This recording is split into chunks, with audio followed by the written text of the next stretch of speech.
Mwangaza Prime News this evening. My name is Kelvin Kariba and our sign language interpreter is Laurin Wamboi, and welcome to our bulletin. Contractors in Siaya County have threatened to paralyze government operations if the outstanding payments are not cleared within the next 2 weeks. Speaking under the banner of the Siaya County Contractors Association, Chairman Francis Amolo accused the county administration of failing to honor its obligation and demanded the resignation of acting county executive committee member for finance, Mr. George Nyangiro, whom they blamed for blocking the release of funds. The association's treasurer, Mr. Elijah Odinga, warned that unless the county government settles pending bills dating back to June, contractors will suspend all services, including the advertisement of new tenders and contracts.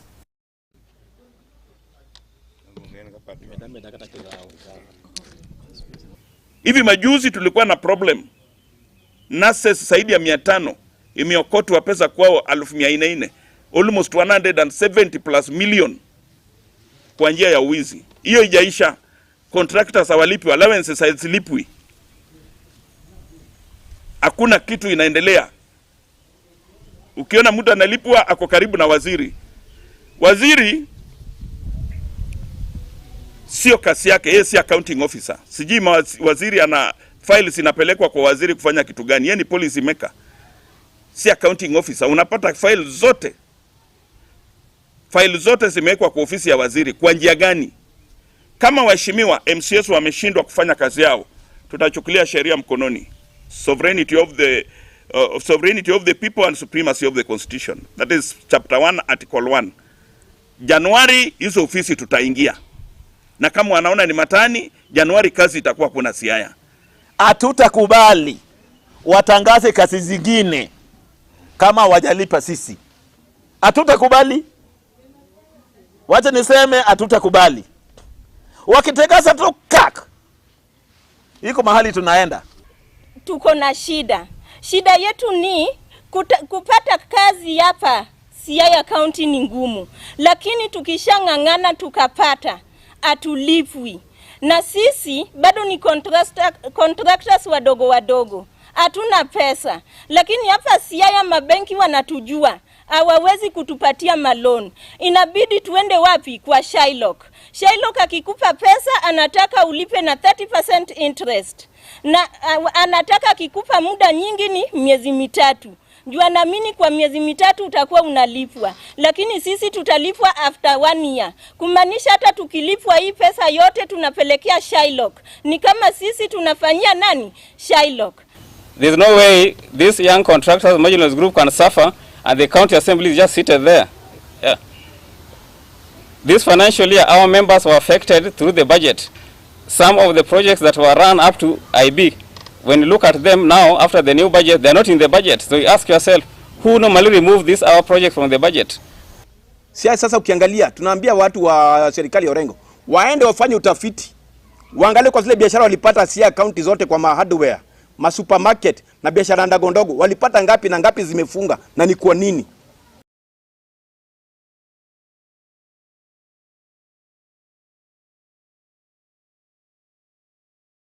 A call has been issued to the residents of Elgeyo Marakwet County to ensure they fell all trees near homesteads that pose a threat to life in order to prevent further disasters in the future.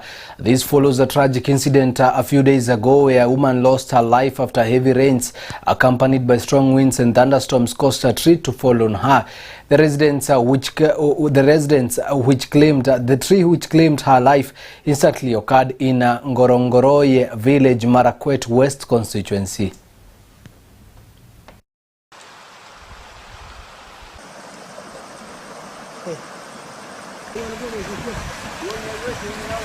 Tumeongea mambo mingi kwamba all mature trees ambayo iko karibu na familia amba houses inabidi ipate kuwa harvested ili mchanga lingine inapotoka isilete madhara kama haya. Tunashukuru Mungu kwamba many of the families watu walitoka nje na there were no much fatalities except the one in Ngororo, na tunasema pole na Mungu ataendelea kwa hawa. We continue to say asante kwa all other people who supported Elgeyo Marakwet kwa the disaster in Chesongoch and this ones that have hit Kapsowar.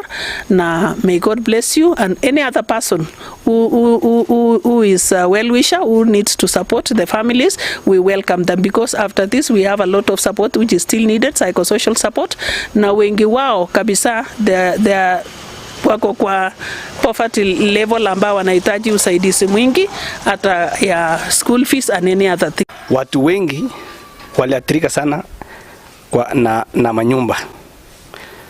So nasema tu asante for this first package. Nimepata msaada na nimeshukuru, nilikuwa hata sina nguvu ya kutafuta tena vile nilipata ajali.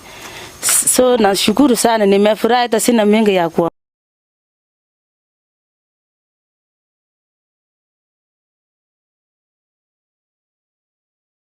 And the government has intensified nationwide public participation on the proposed ratification of two landmark International Labour Organization conventions aimed at protecting domestic workers and ending workplace harassment. Labour and Skills Development Principal Secretary Shadrack Mwadime, speaking in Kisumu, noted that adopting conventions 189 and 190 will signify a major overhaul of Kenya's labour laws, especially for the informal sector. The consultations bring together unions, employers and civil society to evaluate the legal obligations of ensuring decent work and eliminating violence and harassment in Kenyan workplace. An increase of violence and harassment at the workplace. Unapomlipa yule msichana pesa ambazo hazifai, shilingi 3,000 kwa mwezi, how can a human being survive on 3,000 per month, honestly, even with reference to the economic situation that obtains today? Unapomdharau namna hiyo, wengine watamdharau hivyo hivyo. That is what happens. Now, I want to make reference to investors in our country. EPZs ambazo tuko nazo, we sit with union members and the trade union sector a lot to discuss these issues. Muhindi amekuta Mwafrika akimlipa Mwafrika mwenzake pesa duni na za madharau. Anaona la, kumbe Mwafrika kazi yake ni kufanya nini? Kudharauliwa. And he's a foreign investor. But because we already have an attitude against our own, you assume you are educated, you are rich, and therefore you can look down upon others. You end up lowering the dignity of the black man. Kwa sababu huyu Muhindi atasema ni hivyo hivyo. Tupa tu pesa, huyu ni mtu ambaye hafai. So we end up having problems in our EPZs. We end up having problems in our factories. I was just having a chat with Bwana Wangara, even concerning what is happening in some of these industries where foreign investors have come to take up our industries and to run them. They are paying us peanuts, but it's an attitude that we have against ourselves, our own black skin, and that is the reason this is happening. And so in our EPZs, you will see the same situation obtaining. We must bring it to an end. But the worst of all now is for our domestic workers who want to gain employment in the international labor market. And there's nothing wrong with that. Waende hata hawa wajitafutie. Lakini kwa sababu tumejidharau sisi wenyewe kuanzia hapo mwanzo, wanapoenda huko ng'ambo pia wanadharauliwa. So I want you to understand as to the reason why these conventions have to be ratified.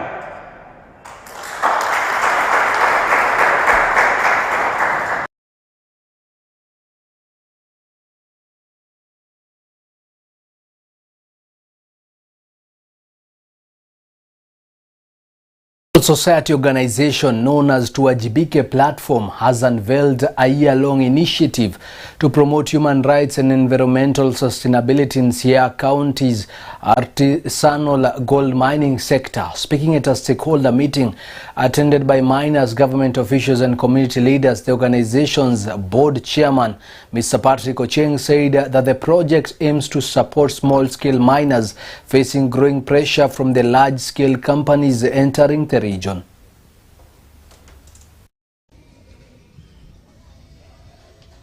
Government has issued prospecting licenses for the entire geography of Siaya County.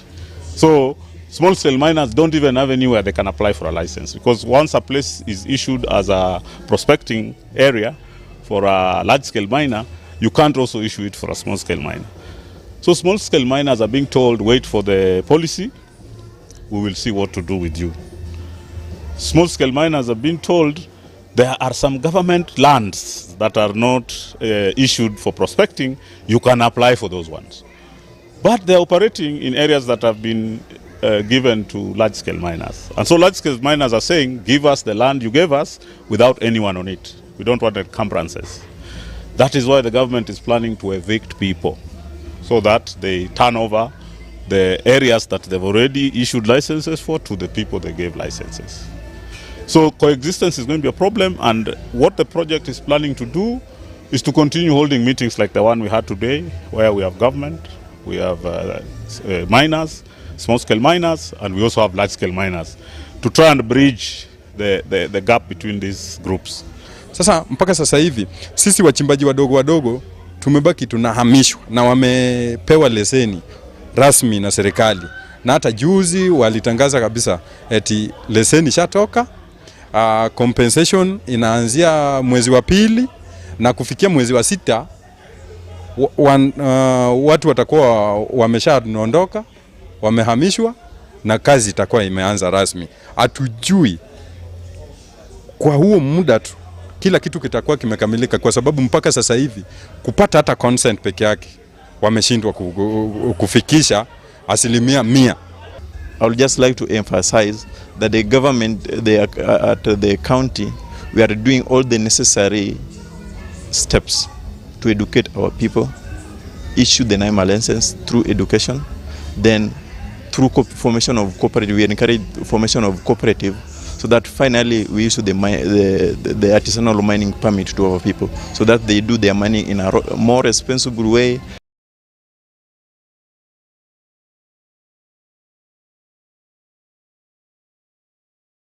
Prime Cabinet Secretary and the Cabinet Secretary for Foreign Affairs and Diaspora Affairs, Musalia Mudavadi, visited the Gigiri residence of the late Honorable Cyrus Jirongo upon his return from overseas trip to offer condolences and personal support to the bereaved family, eulogizing the former lawmaker as a vibrant and humorous figure who left a significant mark on Kenya's political landscape.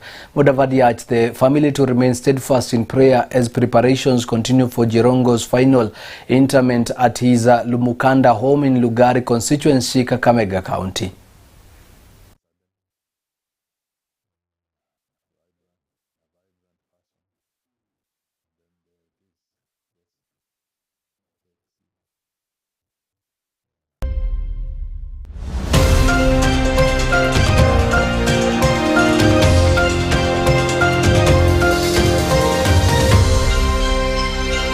We'll be right back with more stories in a moment.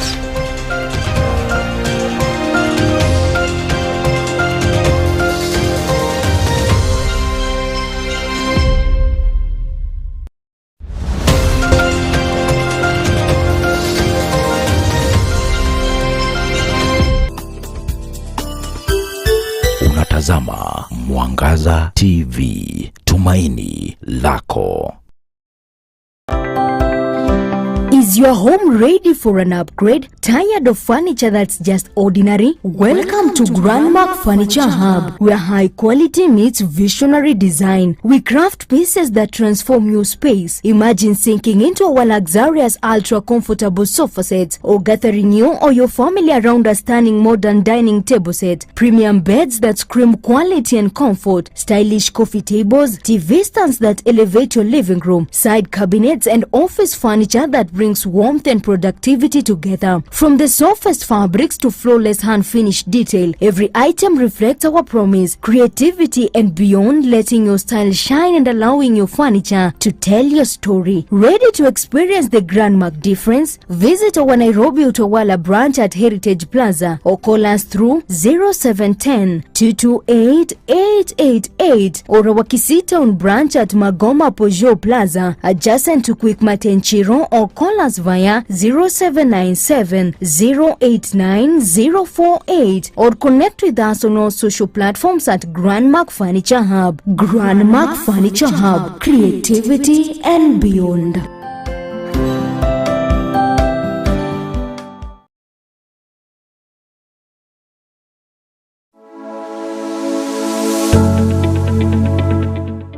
Ukiwa na biashara yako ambayo ungependa imfikie mteja wako vyema na kwa njia sabamba, zungumza nasi kupitia 0758487904 0758487904. Mwangaza TV ni tumaini la biashara yako.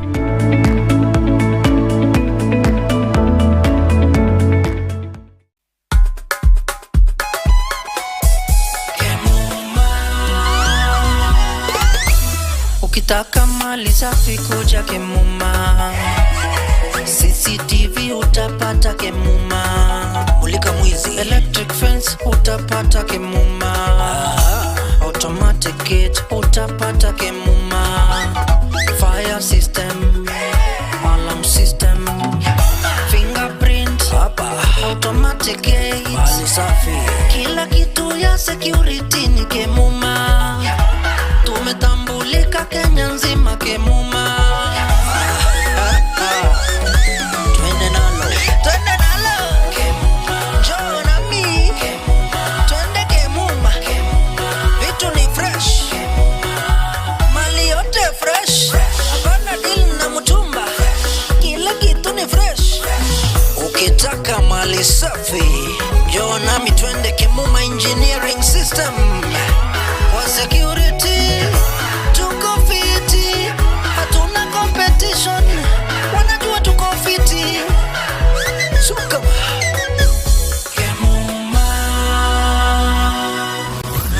Kemuma Engineering Systems. We mind your security. Unatazama Mwangaza TV, tumaini lako.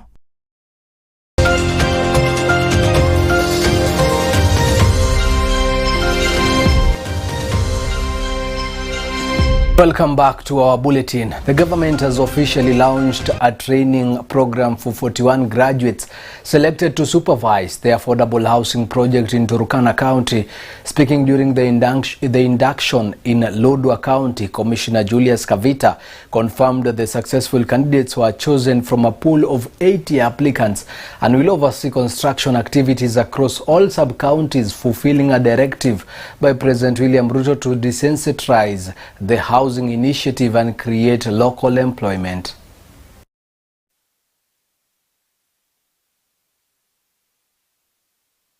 We wanted to officially open, though we have done so, an internship program for these very important young men and women who will be taking up their roles and internship in various capacities in the affordable housing department.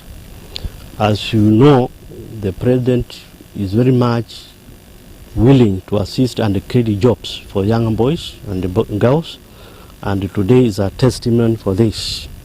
These young boys went a very intensive interviews. They were about 81, and 41 managed to go through our interviews. Their names are now sanctioned by the Public Service Commission. The internship will take 1 year. Then after that, they can be considered, and they will be considered for permanent employment. We will deploy them to the affordable housing sites in Turkana, ranging from Ruarangak in Turkana North constituency to Kabedo Level 4 Hospital in Turkana East in the far end. We want to request them to exhibit their professionalism in the course of discharging their duty. First of all, I would like to thank His Excellency the President, Dr. William Samoei Ruto, for rolling out this affordable housing program, which not only ensure that Kenyans afford dignified housing, but also ensures that our youths are able to get or acquire skills in these projects. I'm one of the 41 interns of the affordable housing program, and I'm really grateful. We're excited. We are ready and eager to bring our youthful energies to the project.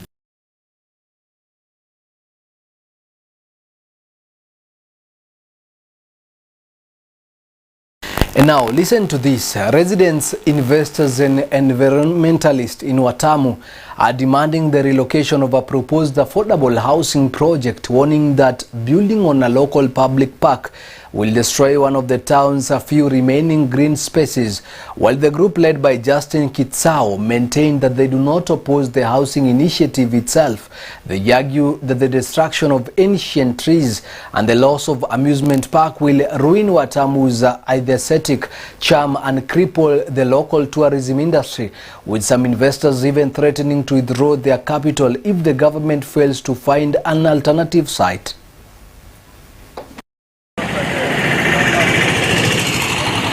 Juzi nilikuja kufanya shopping kwa Carrefour, nikaona eneo letu la chifu limezungukwa na mabati. Nikakuwa very concerned, nikauliza, nikaambiwa kuwa tunajengewa affordable houses in Watamu. Kwa kweli nimefurahi sana kwa serikali kutaka kutujengea sisi watu wa Watamu affordable houses. Lakini hili eneo limejaa miti. Hapa ndio pahali pekee pamebakia Watamu ambapo kuna miti. Huu mradi hatuupingi, wala sisi si wapinzani wa Ruto. Sisi ni wana mazingira, tunataka mazingira bora. Hapa kuna kesi ya Mtaliani mpaka Wakokotini. Hii mahali ni ya Mtaliani na sisi tulimpokonya. Anaitwa Roberto Lenz, si siri. Yeye mbunge alikuwa aje akae na sisi wananchi bila kuleta huu mradi kwanza. Asikie maoni yetu. Mbunge aliamua mwenyewe, ameleta miradi miwili bila kuhusisha wananchi, na sisi ndio tulimchagua kura. Yeye hajajiajiri, sisi ndio tumemwajiri. Mimi nasimama hapa kutetea mazingira. Hiyo miti hapo sitaki ikatwe. Na mti mmoja ukikatwa naenda na mtu kotini. Hii site ambayo ni ya mradi ni site ambayo imekuwa ni mahali peke yake as a public area, mahali ambapo wananchi upumzika, awe hana kazi upumzika. Wananchi wa Kenya wote hapa utumia hapa kama paki, kama ilivyo Huru Park, ilivyo Mombasa, kule mahali watu upumzika. Changamoto ambayo watu wanaona ni kitu imekuja sio vile wanapendekeza, na sisi hatupingi mradi. Mradi usawa, lakini alternative site ifanyike. I'm an investor in Watamu, and I've been operating my business here for the last 35 years. It brings me great sorrow to see what is being planned right in front of a focal point where the tourists first arrive in Watamu, expecting a lovely beach holiday with lovely people, and all they're going to see is a block of ugly looking flats. What a shame, what an absolute shame. The other fact is that those trees are a point of natural beauty. You've already heard the outcry from other people where people are able to rest under the shade of the tree. If those trees are removed, this place is going to be ugly. There are many, many different locations where this erection could be put up. Lots of different places. So I implore you, whoever is in charge, to think twice about going ahead and doing this. Because if it goes ahead, I'm going to be one of the first amongst many others who are going to de-invest and move away from here.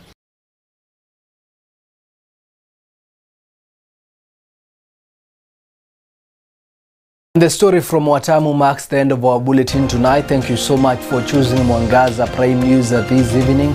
My name is Kelvin Kariba and our sign language interpreter is Laurin Wamboi. And on behalf of the entire team behind the scenes, we wish you a lovely weekend together with a lovely evening.